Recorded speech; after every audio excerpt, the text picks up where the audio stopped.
కూడి వచ్చిన మీ అందరికీ వందనాలు. గత 3 రోజులు ఉపవాస ప్రార్థనలు జరిగాయి. ప్రభు చాలా చక్కటి ఆత్మీయ సందేశములను దేవుడు అనుగ్రహించాడు. చాలా మంది ఆత్మీయతలో వారు బలపడినారని నేను నమ్ముతున్నాను. చాలా మంది అవకాశాన్ని పోగొట్టుకున్నారు. చాలా బాధ కలిగింది. ఇళ్లలో ఉండి చక్కటి దేవుని యొక్క సన్నిధిలో గడపవలసినటువంటి వారు గడపలేకపోయారు కదా అని చెప్పి కొంత బాధ. కొంతమంది ఏమో వాక్యం విని వాళ్ళందరూ కూడా చాలా సంతోషపడ్డారు, ఆనందపడ్డారు. తెలియని విషయాలన్నీ కూడా వాళ్ళు తెలుసుకున్నారు. వారిని బట్టి దేవుని సన్నిధిలో నేను ప్రార్థిస్తూ ఉన్నాను. చెప్పండి గట్టిగా హల్లెలూయా. మొదటి దినం మందు విజయం సిద్ధపాటు, 2వ దినమందు దిద్దుబాటు, 3వ దినమందు రెప్పపాటు. బాగుంది కదా, చాలా చక్కగా ఉంది. ఈ దినమందు ఒక ప్రధానమైనటువంటి ప్రత్యేకమైనటువంటి అంశాన్ని గురించి ప్రభువు మనతో మాట్లాడబోతున్నాడు. వినగలిగే చెవి, గ్రహించే మనసు ప్రభువు మనకు దయచేయునుగాక. పవిత్రమైన పెదవులు.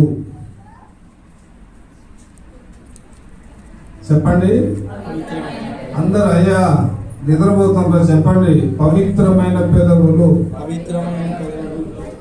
జెఫన్యా గ్రంథము 3వ అధ్యాయము 9వ వాక్యాన్ని చదువుకుందాం. జనులందరూ యెహోవా నామమును బట్టి ఆయనను సేవించినట్లు వారికి పవిత్రమైన పెదవులనిచ్చేదను. దేవునికి స్తోత్రం చెప్పండి. సర్వశక్తి కలిగిన దేవుడు, నీతిమంతుడు, శక్తిమంతుడు, శాలేము రాజు అయినటువంటి యేసయ్య అంటున్నాడు, ఆయనను కనపరచుటకు, స్తుతించుటకు వారికి పవిత్రమైనటువంటి పెదవులను ఇచ్చేదను. జనులందరూ ఏకముగా కూడి ఆయనను ఆరాధించుటకు, కనపరచుటకు దేవుడు మనకిచ్చాడంట. ఏమిచ్చాడు?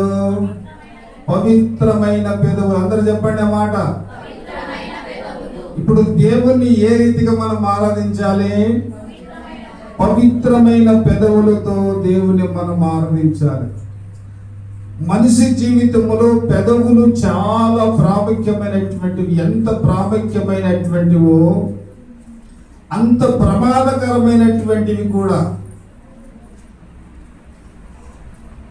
పెదవులు ప్రాముఖ్యమైనటువంటివి,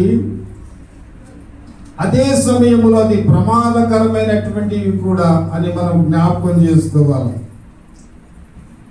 దేవుని పరిశుద్ధ గ్రంథాన్ని మనము పరిశీలన చేసి ఈ పెదవుల కొరకు మనం ధ్యానించినట్లయితే చాలా చక్కటి విషయాలు తెలియపరచబడింది. సామెతల గ్రంథము 12వ అధ్యాయము 13వ వాక్యాన్ని చదువుదాం. అందరూ కూడా చదవగలిగిన ప్రతి ఒక్కరు కూడా బైబిల్ తెరవండి, జాగ్రత్తగా దేవుని మాటలు వినండి. సామెతలు 12:13. పెదవుల వలని దోషము ఉండును. దేవునికి స్తోత్రం చెప్పండి. పెదవులలో కొందరు పెదవులలో ఏముందంట? దోషం ఉంది. అందుకన్నాడు పెదవులు పవిత్రమైనవే, అవి చాలా ప్రాముఖ్యమైనవే, కానీ అవి ప్రమాదకరమైనటువంటి. పెదవులలో ఏముందంటమా? దోషం ఉంది. ప్రవక్త అనేటువంటి యెషయా గ్రంథము 6వ అధ్యాయము 6వ అధ్యాయము 5వ వాక్యాన్ని చదువుదాం. అయ్యో నేను అపవిత్రమైన పెదవులు గలవాడును, జనుల మధ్య నేను నివసించుచున్నాను, నేను నశించి తిని. చాలు. అయ్యో నేను అపవిత్రమైన పెదవులు గలవాడును, నేను అపవిత్రమైనటువంటి పెదవులు కలిగిన జనుల మధ్య నివసించుచున్నాను అని జ్ఞాపకం చేస్తున్నాడు. ఆయన ఎవరి మధ్య ఉన్నాడంటే అపవిత్రమైనటువంటి పెదవులు కలిగిన జనుల మధ్య ఉన్నాడు. కాబట్టి ఆయన ఏమై ఉన్నాడంటే అపవిత్రుడైపోయాడు. ఈ మాట తన నోరార పలుకుతున్నప్పుడు అందులో ఒక దేవదూత పలుగున వచ్చి ఒక కారు నింపుని తీసుకుని వచ్చి ఆయన పెదవులకు తగిలించి అంటది, నువ్వు పవిత్రుడవు, దేవునికి స్తోత్రము కలుగును గాక. ఇప్పుడు దేవుని పవిత్రమైనటువంటి దేవుని యొక్క అగ్ని చేత మన పెదవులు కాల్చబడాల. ఒకవేళ మన పెదవులు అపవిత్రంగా ఉంటే దేవుని వాక్యము ద్వారా అవి కాల్చబడితే ఏమవుతుందంటే అవి పవిత్రపరచబడతాయి. మన దైనందినటువంటి జీవితంలో దేవుడు ఇచ్చినటువంటి ఈ శరీరములో అన్ని భాగములు మహిమకరమైనటువంటివే. కొన్ని దేవునికి మహిమ తెచ్చే శరీరము, కొన్ని భాగాలు దేవునికి మహిమ తెచ్చేటివిగా కాకుండా ఉన్నటువంటి భాగాలు. నా ప్రియమైనటువంటి ప్రియ దేవుని సంగమా, దేవుని బిడ్డలారా, చాలా జాగ్రత్తగా మనం ఉందాం. 106వ కీర్తన 33వ వచనాన్ని చదువుదాం. 106వ కీర్తన 33వ వచనం. ఎట్లనగా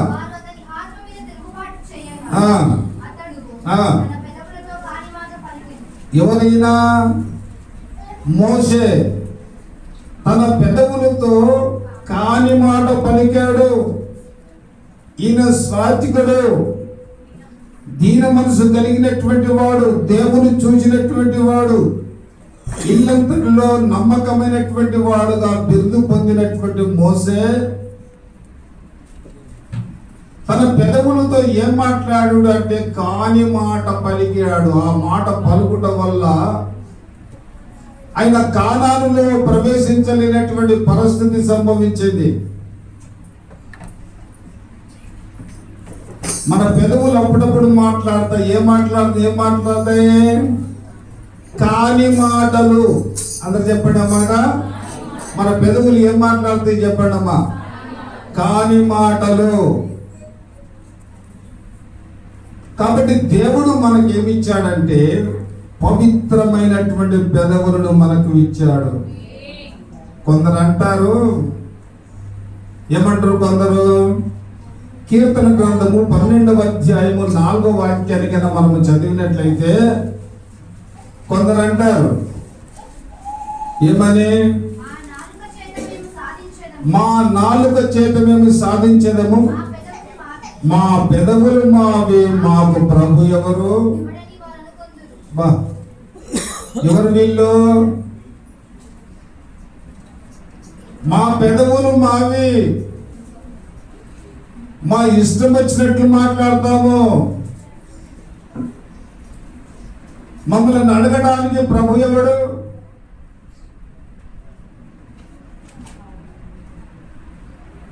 నీకు రూపునిచ్చిన వాడు, నిన్ను నిర్మించినటువంటి వాడు, తన ఆత్మను నీలో ప్రవేశపెట్టినటువంటి వాడు. మా పెదవులు మావి, మమ్మల్ని అడగటానికి ప్రభు ఎవడు? ఎందుకు ఈ మాట మాట్లాడుతూ ఉన్నారు? యోబు గ్రంథము 27వ అధ్యాయము 4వ వాక్యాన్ని గమనించండి.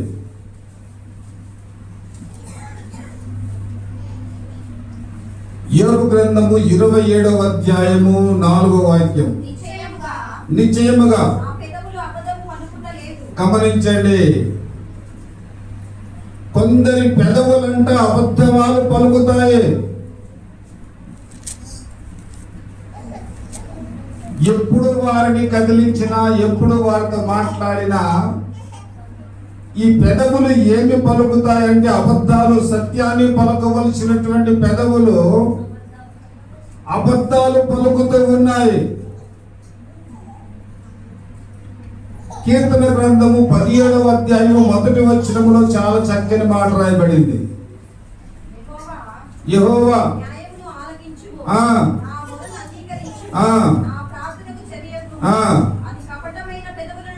గమనించండి, ఏం పెదవులు అంటే కపటము. వీరి పెదవుల మీద ఏమున్నదంటే కపటం ఉంది. కొందరు పెదవుల మీద అబద్ధాలున్నాయి, కొందరి పెదవులు కపటము కలిగి ఉన్నారు. 141వ కీర్తన 3వ వాక్యాన్ని జ్ఞాపకం చేసుకుంటే దేవుడు ఒక చక్కటి హెచ్చరిక చేస్తున్నాడు ఇక్కడ. యెహోవా నా నోటికి కావలి ఉంచయ్యా, లేకపోతే నేను అబద్ధాలు ఆడుతాను. నా పెదవులలో నేను కపటము దాచుకొని ఉంటాను, నా పెదవులతో నేను అబద్ధాలు ఆడుతాను, ప్రభు ఎవరు అని పలుకుతాను. కాబట్టి నా నోటికి నీవు కావలి ఉంచు. సామెతల గ్రంథము 5వ అధ్యాయము 3వ వచనములో ఏ స్త్రీ అంటే ఈమె? ఈ స్త్రీ యొక్క జీవితాన్ని వింటేనే ఆశ్చర్యాన్ని కలిగించే స్త్రీ, ఇతరులకు బాధ కలిగించేటటువంటి స్త్రీ, ఎన్నో కుటుంబాలను కూర్చినటువంటి స్త్రీ. ఈమె పెదవుల నుండి ఏమి కారుతుందంట? తేనె కారుతుంది. చాలా జాగ్రత్తగా గమనించండి. రోజు ప్రపంచంలో చాలా మంది జీవితాలు పతనపరచబడటానికి కారణము తల్లిదండ్రుల మాట తునీకరించి తల్లిదండ్రులకు తేవలసినటువంటి గర్వ మర్యాదలు తీసుకొచ్చే బిడ్డలు దిక్కు తోచినటువంటి స్థితిలో వారు తిరుగుబాటు చేసి మాట్లాడటానికి ప్రధాన కారణం ఏమై ఉన్నదంటే వారి పెదవుల నుండి కారుచున్నటువంటి తేనె. ఈ జారసిని మాట్లాడితే ఎవరైనా కానీ ఏం కావాలా? వారు ఆకర్షితులుగా మార్చబడిపోవాలంటే ఏం మాట్లాడడానికి వీల్లేదు. అతడు ప్రార్థన పరుడా, అతడు బుద్ధిమంతుడా, అతడు నీతిమంతుడా, ఇలాంటి స్థితిలో ఉన్నవాడైనా ఆమె పెదవుల నుండి కారుచున్నటువంటి తేనె కలిగినటువంటి మాటలు విన్నప్పుడు వాడు ఏమవుతాడంటే నరకానికి సిద్ధపరచబడతాడు. దేవునికి స్తోత్రం చెప్పండి. ఒక చిన్న మాట, మీరంతా చాలా ప్రేమ కలిగినటువంటి బిడ్డలు, దేవుని మాటలు మీరు అర్థం చేసుకోవాలి ఆత్మీయంగా. పెదవులకు రంగెందుకు పూసుకుంటారు చెప్పండి? దేవుడిచ్చినటువంటి చక్కటి పెదవులకు రంగెందుకు పూసుకోవాలా? ఇదే సామెతల గ్రంథంలో ఒక మాట ఉంది. లేవికాండము 14:9 తీయొద్దు కానీ అక్కడ మీ కనురెప్పలని మీరు కత్తిరించుకోవద్దని ఉంది. అక్కడ కత్తిరించుకోవాలని రాయబడింది. కానీ దాని వ్యతిరేక పదం ఏమిటంటే దేవుని బిడ్డలు కత్తిరించుకోవద్దు. ఎందుకు కత్తిరించుకోకూడదు అంటే కత్తిరించుకుంటే ఏమవుతుందంటే కనురెప్పలు కత్తిరించుకోవడం వలన ఇతరులను ఆకర్షించే స్థితి కనబడుతుంది. అదే ప్రకారంగా ఇక్కడ మనము రంగెందుకు పూసుకోవాలా? దేవుడు ఏ పెదవులు ఇచ్చాడు మనకు? అందరు చెప్పాలా? ఏ పెదవులు ఇచ్చాడు మనకు? పవిత్రమైన పెదవులు ఇచ్చాడు. ఆ పవిత్రమైనటువంటి పెదవులను మనం ఏం చేస్తున్నామంటే అపవిత్రపరుస్తూ ఉన్నాం.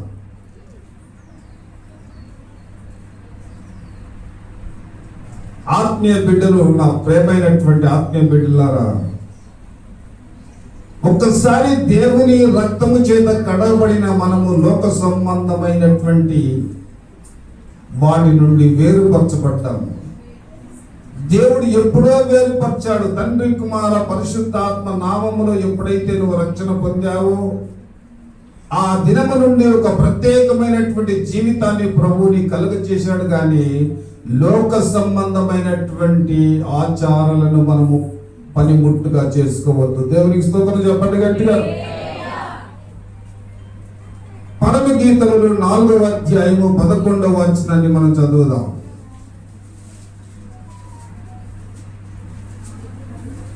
పరమగీతములు 4వ అధ్యాయము 11వ వాక్యం. ప్రాణేశ్వరి చూడండి, ఎవరు ఈమె సలోమతి అంటుంది, నా ప్రాణేశ్వరి,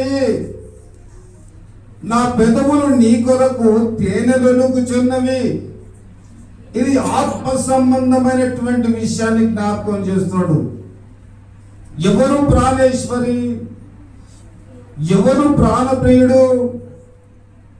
ప్రభువైన అయిన యేసుక్రీస్తు ప్రాణప్రియుడు, ప్రియురాలు సంఘము.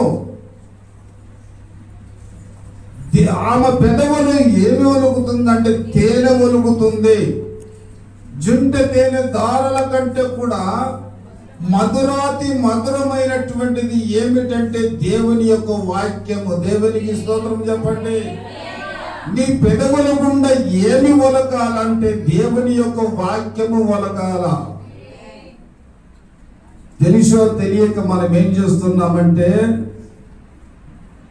లోకములో సినిమా యాక్టర్లు ఏ రకంగా ఉండాలో ఆ రకంగా మనం ఉందామని ప్రయత్నాలు చేస్తూ ఉంటాం అప్పుడప్పుడు. కానీ లోకానికి నాకు సంబంధము లేదని ఏ రోజున నువ్వు తెలుసుకుంటావో ఆ రోజున లోకము నుండి నువ్వు వేరు చేయబడతావు. దేవునికి స్తోత్రము కలుగును గాక. 140వ కీర్తన 3వ వాక్యాన్ని మనం చదువుదాం. అబ్బో చదువు. పాము నాలుక వలె వారి నాలుకలు వాడు చేదురు, వారి పెదవుల కింద విషమున్నదే.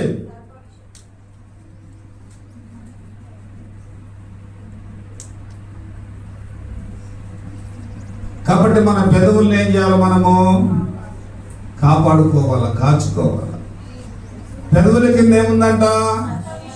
మర్యాదగా తీసుకుపోతారు, మంచి మాటలు పలికి తీసుకుపోతారు. ఈ రోజున గమనించండి, చాలా మంది యవ్వనస్తులు హత్యగా వింపబడటానికి గల కారణం ఏమిటంటే, వారి మంచిగానే ప్రేమతో ఉంటారు, ప్రేమను ఒలకబోస్తారు, కానీ వారి పెదవుల కింద విషమున్నదన్న సత్యాన్ని గ్రహించలేకపోతున్నారు. మన ఆత్మీయ బిడ్డలు వారి పెదవులలో ఏమి ఉండాలి? ఇప్పటిదాకా పెదవుల మీద ఏముండాలో మనం చూసాము. ఆత్మీయంగా దేవుని బిడ్డలమైనటువంటి మన పెదవులలో ఏముండాలి? యోబు గ్రంథము 8వ అధ్యాయము 22వ వచనము మొట్టమొదటి పాయింట్.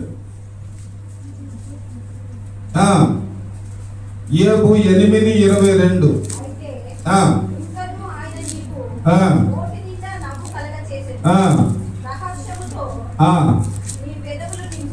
నీ పెదవులు నింపును, మహర్ష ధ్వనులతో. నీ పెదవుల మీద ఏముండాలంట? ఎప్పటికీ ఆనందం ఉండాలి.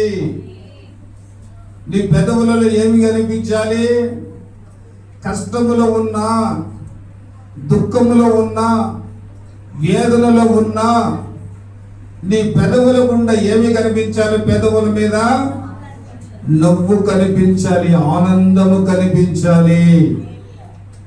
149వ కీర్తన 5వ వాక్యాన్ని చదువుదాం. ఇక్కడ ఒక చక్కని మాట చెప్తున్నాడు. భక్తులు అంటే ఎలా ఉండాలో చెప్తున్నాడు. చూడండి, భక్తులు ఘనత నందు ప్రవర్తించుదురు, వారు సంతోషభరితులై చేయుదురు. వారు సంతోషంగా ఉండాలి. మన పెదవులు ఎల్లప్పుడూ కూడా ఎలా ఉండాలంటే సంతోషముగా ఉండాలి.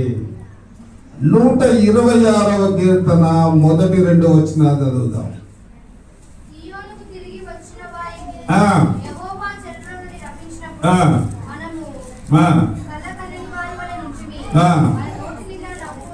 మన నోటి నుండి ఏమిచ్చాడంటే దేవుడు? నవ్వు. మన పెదవుల నిండా ఏముండాలంటే నవ్వు ఉండాలి. ఒక్కరన్నా నవ్వుతారేమో అని చూస్తే నవ్వు ఒక్కరినవరే. ఏమో పోగొట్టుకున్న వాళ్ళ వలే వస్తారు, ఏమో పోగొట్టుకున్న వాళ్ళ వలే పోతారు. ఎప్పుడు చూసిన వాళ్ళ పెదవులలో ఏముండదు? నవ్వు ఉండదు. కానీ దేవుడు అంటాడు, నీ పెదవుల మీద ఎల్లప్పుడూ ఏముండాలా? నవ్వు ఉండాలా. దేవునికి సంతోషం, నీ పెదవులలో నవ్వు ఉండాలి. సంతోషం ఉండాలి. గమనించండి, ఆదికాండము 18వ అధ్యాయములో అబ్రహాము శారలను దేవుడు దర్శించాడు. మరి నెరవేర్పు ఎప్పుడు అంటే 21వ అధ్యాయము 6వ వచనములో నెరవేర్పు జరిగింది. 6వ వచనం చదవండి, 21:6. అప్పుడు శారా, దేవుడు నాకు నవ్వు కలగజేసెను, వినువారెల్లా ఆ విషయము నవ్వుదురు. ఇస్సాకు అనగా అర్థం ఏమిటి? నవ్వు. ఎందుకు నవ్వుకుంటున్నారు వాళ్ళు?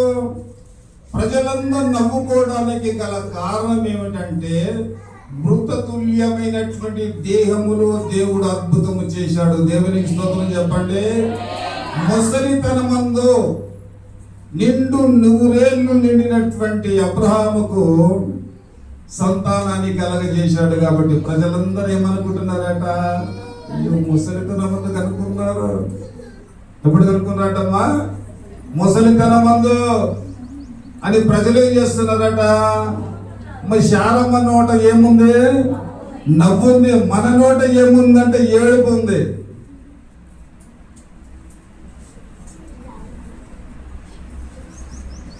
శారని ఆ కాలమందు అలా ఆమె నోట్లో నవ్వుంటే,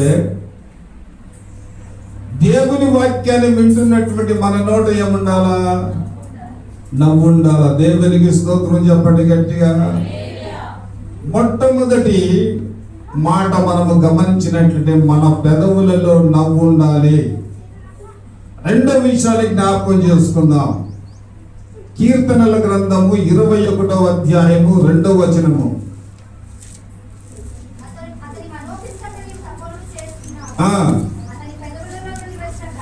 చూడు, అతని పెదవులలో నుండి వచ్చిన ప్రార్థన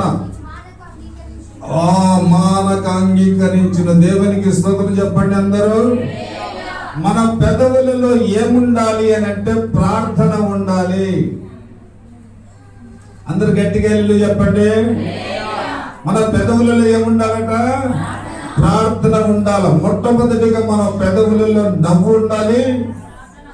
రెండోదిగా మనము జ్ఞాపకం చేసుకుంటాం, మన పెదవుల నిండా ప్రార్థన ఉండాలి. మొదటి సమూయేలు గ్రంథము 12వ అధ్యాయము 23వ వచనములో ప్రమాదకరమైన మాట చెప్పాడు. నా మటుకు నేనేమి, నేను మీ నిమిత్తము ప్రార్థన చేయకపోయిన ఎడల యెహోవాకు విరోధముగా పాపము చేసిన వాడు నగుదును. దేవునికి స్తోత్రం చెప్పండి. మన పెదవులలో పాపము ప్రార్థన లేకపోతే మనం ఏం చేసిన వాళ్ళమో. కాబట్టి దేవుని బిడ్డలం అయినటువంటి మనమందరం గుర్తుపెట్టుకోవాలా. పాపం అంటే ఏదో ఎక్కడనో ఆలోచన చేయడం కాదు. ప్రార్థన చేయకపోవడమే పాపము. ఎంత చక్కగా ప్రవక్త సమూయేలు గొప్ప ప్రవక్త, ఆయన అంటున్నాడు, ఇతరుల నిమిత్తము నేను ప్రార్థన చేయకపోతే యెహోవా దృష్టికి నేను పాపము చేసిన వాడనగుదును అంటున్నాడు.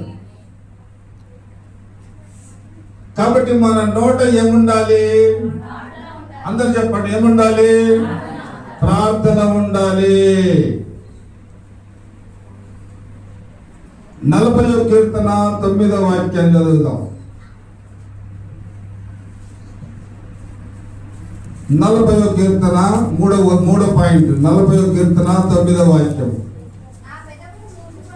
నా పెదవులు మూసుకొనక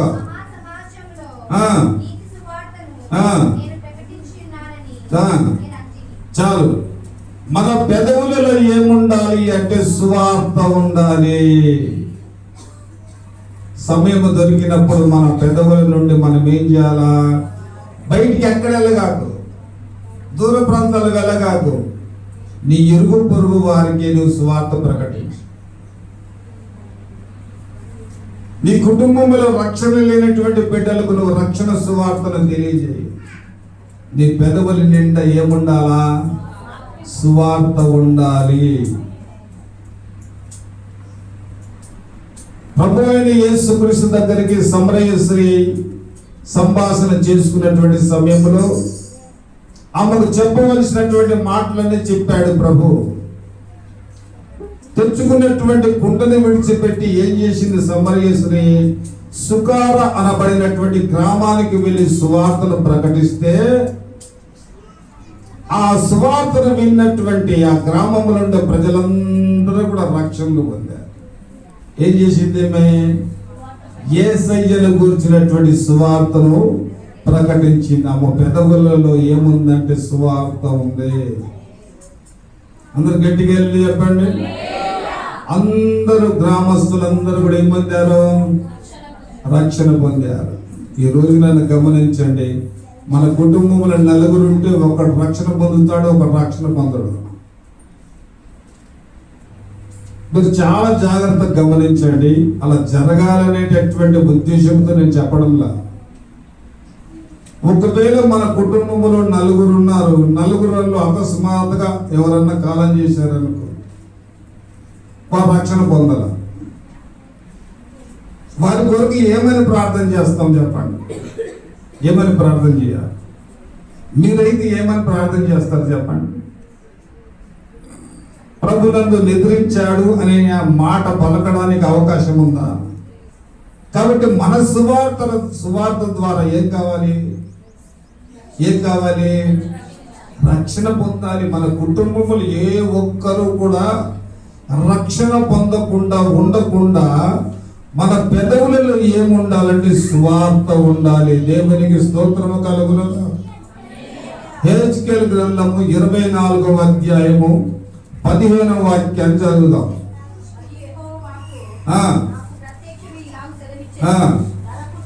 నరపుత్రుడా, నీ కనులకు ఇంపైన దానిని నీ వద్ద నుండి ఒక దెబ్బతో తీసివేయి. నీవు అంగలార్చవద్దు, ఏడవవద్దు, కన్నీరు విడవవద్దు. నీవు మృతుల కొరకు విలాపము చేయక నిట్టూర్పు విడుము. దేవునికి స్తోత్రం చెప్పండి. వీటన్నిటి నిమిత్తము నువ్వు స్వార్థను ప్రకటించు. మన పెదవుల మీద ఏముండాలంటమ్మా?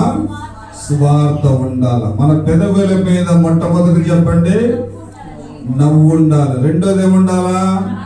ప్రార్థన ఉండాలా. మూడోది ఏముండాలా? 4వ విషయాన్ని జ్ఞాపకం చేసుకున్నాము. కీర్తన గ్రంథము 63వ అధ్యాయము 3వ వాక్యాన్ని చదువుదాం.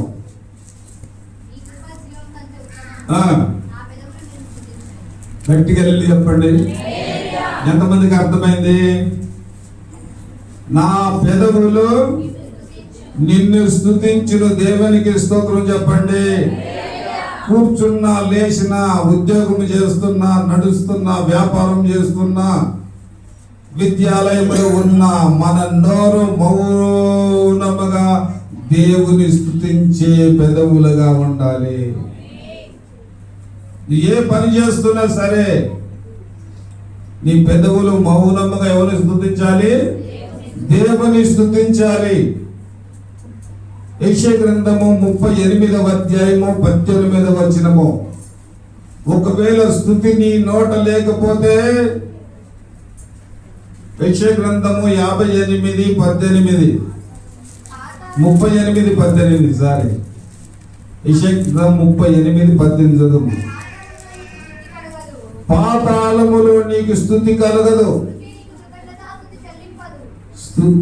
స్తుతి నీకు కృతజ్ఞత, మృతి నీకు చెల్లించదు. మృతులు ఎవరు కూడా నిన్ను స్తుతించలేరు. దేవునికి స్తోత్రం చెప్పండి. స్తుతి లేకపోతే మనకి ఏమిటంటే పాతాళమే గతి. మన పెదవులలో స్తుతి అనేది లేకపోతే మనకి చివరికి ఏమి గతి? పాతాళమే గతి. ఆ పాతాళము యొక్క నరక శిక్ష నుండి నువ్వు తప్పించుకోవాలంటే నీ నోట ఏముండాలి? నీ పెదవులలో ఏముండాలంటే స్తుతి ఉండాలి. దేవునికి స్తోత్రం చెప్పండి గట్టిగా. హోషేయ గ్రంథము 14వ అధ్యాయము 2వ వచనము. చాలా చక్కని మాట.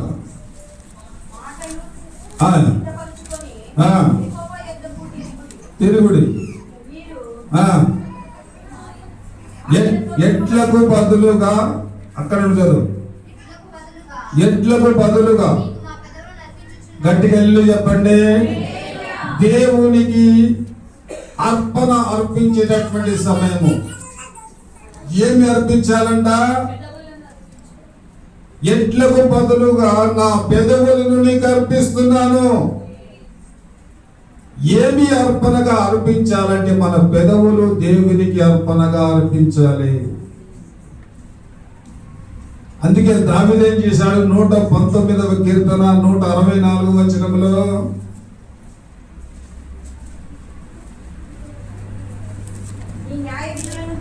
నీ న్యాయ విధులను బట్టి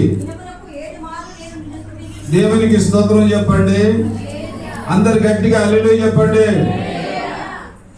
నీ న్యాయ విధులను బట్టి దినమునకు 7 మారులు నేను నిన్ను స్తుతించుచున్నాను అంటున్నాడు దావీదు.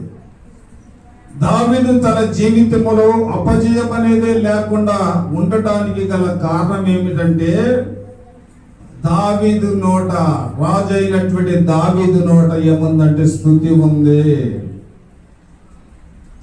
5వ పాయింట్ చూసుకున్నాం. 5వ విషయాన్ని యెషయా గ్రంథము 28వ అధ్యాయము 11వ వాక్యం.